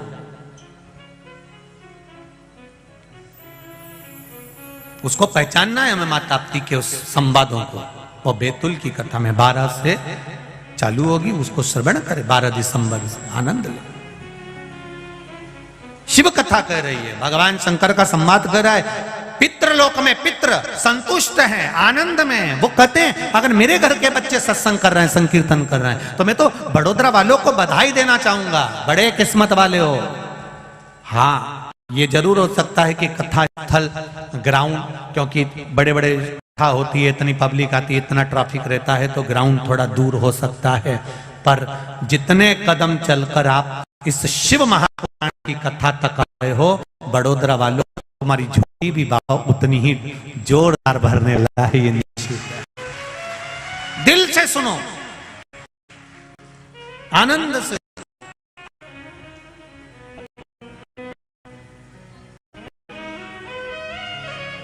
भाव से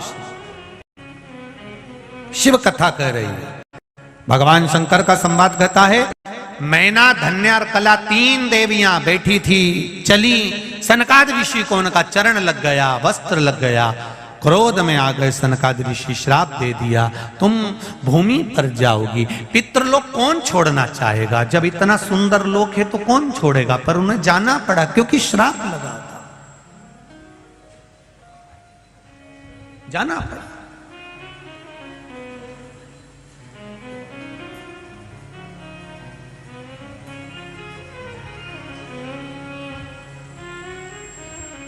एक कथा मालेगांव में भी है, महाराष्ट्र में। कई लोग पूछते हैं गुरुजी 2 मालेगांव है, एक अमरावती मालेगांव है, एक नासिक मालेगांव। तो अमरावती मालेगांव में कथा नहीं है, ये नासिक मालेगांव है, उस मालेगांव में कथा। कितनी तारीख है वो? 23 है शायद, 23 दिसंबर है। 23 दिसंबर से वो कथा मालेगांव, नासिक मालेगांव में रहेगी, वो स्मरण रहे। तो अमरावती मालेगांव नहीं है, वो है नासिक मालेगांव महाराज। धूलिया मालेगांव बोलते हैं, नासिक मालेगांव, धूलिया मालेगांव, नासिक मालेगांव, ऐसा कुछ है उसका। शिव कथा कर रही है, हाँ धूलिया मालेगांव का होगा। शिव महापुराण की कथा कर रही है। 3 देवियां पृथ्वी पर आ गईं, संतों का वर प्राप्त हुआ, तुम्हारी गोद में 3 देवियां खेलेंगी, जगत का कल्याण करेंगी।